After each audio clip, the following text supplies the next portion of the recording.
یہ سب سے پہلے تو پاکستان تحریک انصاف کے جلسے دوبارہ سے شروع ہوئے، اس کو کس نظر سے دیکھتے ہیں، کس طرح سے دیکھتے ہیں؟ ظاہر ہے ان کی ایک سٹرگل ہے کہ ان کے لیڈر جو ہے عمران خان وہ جیل میں ہے اور وہ زندہ رکھنا چاہتے ہیں اور پوری سوسائٹی کو اور دنیا بھر کو یہ میسج دینا چاہتے ہیں کہ اگر ان کا لیڈر جیل میں ہے تو وہ کچھ نہ کچھ کر رہے ہیں، موومنٹ کر رہے ہیں، جلسے کر رہے ہیں، مزاحمت کر رہے ہیں. یہ مقصد ہے ان کا. اس سے آپ خیال میں یہ ٹھیک ہے، جلسے کرنے سے اس کے نتائج نکلیں گے؟ نتائج نہ نکلے پھر بھی کم از کم ایک اویئرنیس ہوتی ہے، ایک موومنٹ ہوتی ہے.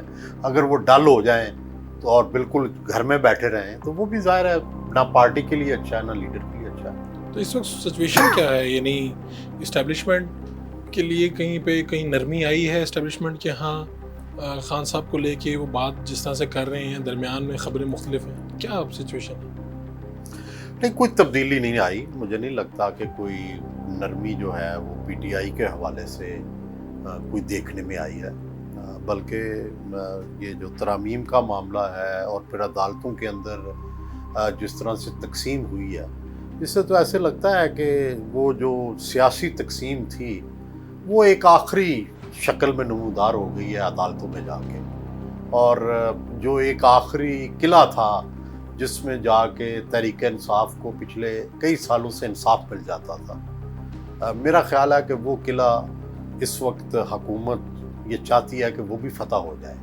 اور اگر وہ فتح ہو گیا تو تحریک انصاف کے لیے اور ظاہر ہے دوسرے human rights activities, political workers یا اختلاف کرنے والوں کے لیے ایک مشکل کھڑی ہو جائے گی.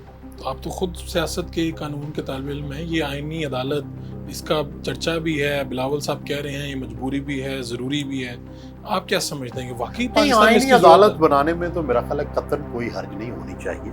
یہ تو دیکھیں چارٹر آف ڈیموکریسی تو دو بڑی سیاسی پارٹیوں نے کیا، عمران خان صاحب نے بھی اس پہ کوئی اختلاف نہیں تھا. اختلاف اگر میرا خیال ہے پی ٹی آئی کو ہے تو وہ یہ ہے کہ اس کا سربراہ کون ہوگا اور سپریم کورٹ کے اختیارات پھر کیا ہوں گے. اس پہ بات چیت ہونی چاہیے. اور ظاہر ہے آئینی عدالت جو ہے اس نے کون سے کیسز طے کرنے ہیں اور سپریم کورٹ نے کون سے کیسز طے کرنے ہیں، یہ ہونا چاہیے. اور اگر واقعی چاروں صوبوں کے لوگ اس پہ بیٹھتے ہیں اور ایک وفاق کی وہ عدالت بنتی ہے، کیونکہ پہلے پنجابی ججوں پہ ہمیشہ اعتراض ہوتا رہا ہے، چاہے وہ بھٹو کی پھانسی ہو یا اسمبلیوں کو توڑنے کے فیصلے ہوں، ہمیشہ چھوٹے صوبے اعتراض کرتے رہے ہیں. اور اگر ایک وفاق کو اچھا چلانا ہے تو اس میں چاروں صوبوں کی نمائندگی ہونی چاہیے، سینٹ کو بھی مضبوط کرنا چاہیے، اس کے لیے بھی لیجسلیشن ہونی چاہیے. اور آپ کو پتہ ہی ہے بلوچستان کے حالات ہیں اور طرح ہیں، ہر جگہ لوگ یہ کہہ رہے ہیں کہ اختیار ملے.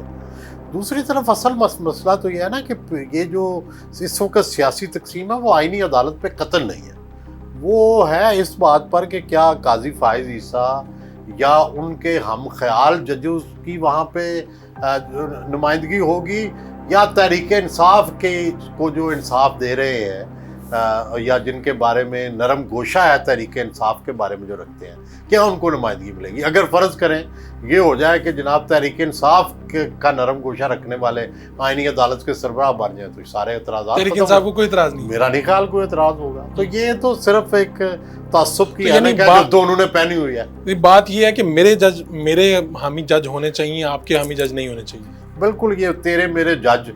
اور پھر ججز بھی میرا خیال ہے اب غصے میں ہیں، عدالت غصے میں ہے، جو عدالت کو کبھی نہیں ہونا چاہیے. میرا خیال ہے کہ پہلے قاضی فائز عیسیٰ صاحب بہت عرصہ تک برداشت کرتے رہے ہیں اور یک طرفہ تحریک انصاف یہی تو غلطی کرتی ہے کہ کوئی صحافی ہو، کوئی جنرل ہو، کوئی جج ہو، یک طرفہ اس پر حملہ کر دیتی ہے کہ یہ اگر ہمارا حامی نہیں ہے تو ضرور ہمارا مخالف ہے. اور الٹیمیٹلی وہ اس بندے کو اتنا زچ کر دیتے ہیں کہ اس کے پاس کوئی چارہ کار ہی نہیں رہتا کہ وہ اب مخالفت کرے. کہ وہ قاضی فائز عیسیٰ صاحب اچھے بات سے غیر جانبدار تھے اور وہ ان کو ریلیف دے رہے تھے اور ماسوا ایک فیصلے کے کہ جو پارٹی کو سمبل نہیں دیا تھا اور اس کے بارے میں بھی ان کی وضاحت آ چکی ہے اور پھر انہیں ریلیف دے دیا سیٹوں میں.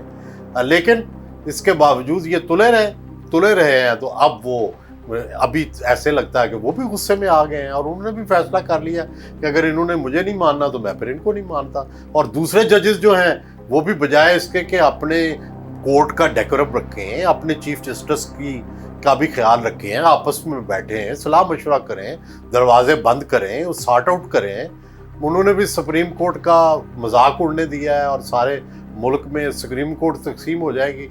پرابلم یہ ہے کہ ان دونوں چیزوں میں نقصان کس کا ہے؟ عوام کا۔ ہمیں جو تھوڑا بہت فرض کریں ہم میں سے کوئی حکومت کا مخالف ہے تو اس کو تھوڑا بہت انصاف مل جاتا تھا، اور دوسری طرف پرابلم یہ ہے کہ اگر سب کچھ تحریک انصاف کو مل جاتا ہے تو کیا ملک کے اندر کوئی اور دوسرا بندہ نہیں ہے؟ اس کو کوئی انصاف کی ضرورت نہیں ہے، اس کا کوئی جج نہیں ہونا چاہیے، دوسری کوئی رائے نہیں ہونی چاہیے، نہ کوئی جرنیل ان کے خلاف ہونا چاہیے، نہ کوئی جج ان کے خلاف ہونا چاہیے، نہ کوئی جرنلسٹ خلاف ہونا چاہیے۔ تو یہ کس طرح کا یہ نظام چاہتے ہیں؟ تو ہم تو چاہتے ہیں کہ تحریک انصاف کو بھی انصاف ملے اور اس کے مخالفوں کے لیے بھی جگہ ہو، تب ایک سوسائٹی بنتی ہے۔ یہ خیال کہ جناب تحریک انصاف کے سب مخالف ختم ہو جائیں، یہ بھی ممکن نہیں ہے، اور نون والے یہ سمجھیں کہ ساری تحریک انصاف ختم ہو جائے، یہ بھی ممکن نہیں ہے۔ سوسائٹیاں کبھی اس طرح ہوتی نہیں ہیں۔